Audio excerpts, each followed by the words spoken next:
I first realized I was gay. I would watch a lot of old black and white movies, and I would always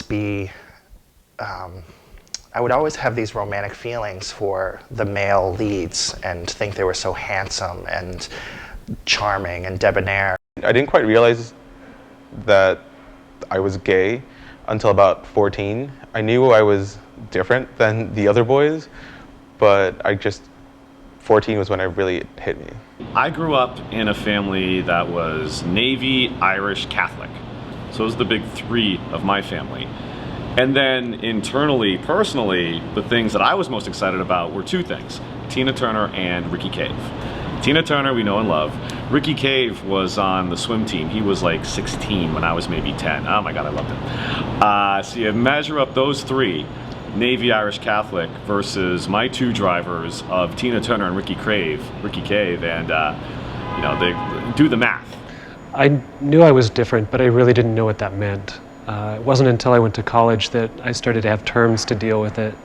That was a little bit hard, dealing with me being gay or trying to figure out when I was gay, or was a little hard through middle school.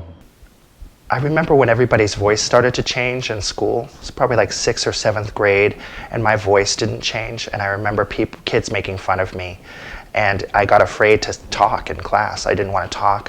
When I started to realize that I was gay, I was very scared how people would react.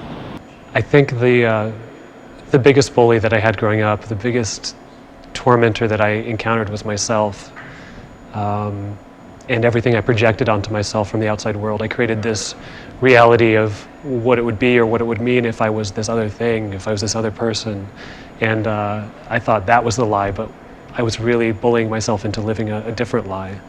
So for me to come out really was a long journey of self-exploration and shutting other people out, and so it became more and more isolated. I eventually failed out of college, was living on the streets and just saying, who am I? And I had to evaluate everything that went through my life, everything that I believed in, everything I thought about myself or the world. I had to hold it up to the light and say, is this real? Is this valid? I was about 19, right before I came out, and I just got really drunk, and I got really, really sad. And I just went out back and just started crying. I lived right by an overpass, and I was just like, this is it, I'm gonna do it today. So in my drunken stupor, I told my parents what I was gonna do. My dad tackled me to the ground. My uncle sat on me. My mom kept pushing me down, and I just kept crawling for the door. And I just started crying.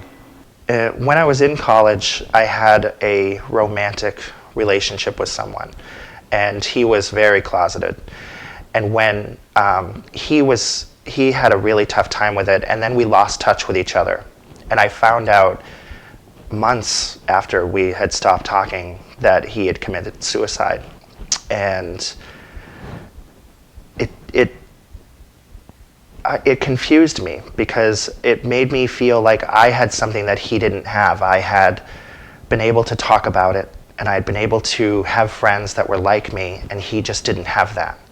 And I put that away for a long time and didn't think about it. And then when the Rutgers suicide happened, everything sort of came back. And then all of these sort of rash of teenage suicides in this day and age, to think that somebody doesn't have some place to go or somebody to talk to about what they're feeling, really upset me. And I just think that it can only get better if we all are understanding, and people know that there are places that they can go. There are safe spaces that they can look out for and find people like themselves and get to know them and know that they're going to be okay. Even if you don't think so, there are people out there who love you who will be destroyed if something happened to you, and especially over something as inconsequential as your sexuality. And the joke of it all is that once you deal with that, and once you get past, the transition period of thinking of yourself as a straight person or whatever, to thinking of yourself as to an out gay person, life becomes great in most senses. And one thing I've learned from being out in the community is there's a place out there for everyone, no matter what your age, religion, body type, what kind of crowd you run with. There's something out there for you. Just know that your life is your own. And even if you feel constrained today, the day is going to come when you can do whatever you want to do. It's coming. But you got to hang in through the tough time now. When you're in grade school and high school, your life isn't quite your own yet. No surprise, right? You've got to rely on everyone else for everything in your life. But the day isn't that far off when you take control of your day-to-day, what you want to do for a job, and who you want to hang out, and who you're going to love. So hang on for that. If you're thinking of committing suicide, please don't do it. I was there. I'm glad I didn't, because I would have missed out on so many wonderful things. Like, I'm really excited to be an uncle, and if I had done it, I would not have, well, I still haven't met him, but I would not have met my future nephew. And I'm really excited for the future, which is something that I couldn't say before.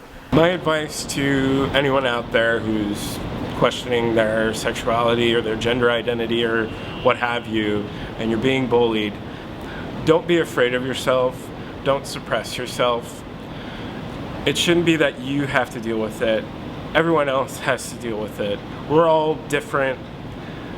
And the moment that we learn to accept that, you know, the world will be just, it might take us a while to get used to it, but it'll be a good place, really. Don't be afraid of who you are.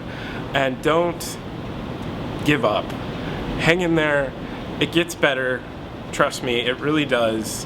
We do in so many ways make our own destiny, and we have the power to make a positive destiny and make our life better. And by doing that, our lives spill over into other people's lives, and we affect them in positive ways. And we need to give them a chance and give them hope, and realize that everyone's scared. Everyone has things that they're dealing with or afraid of. And if we can just reach that point where we embrace ourselves, we can make their lives better too. It gets better. It gets better. It gets better. It gets better. I want you to know it gets better. It gets better. It gets better.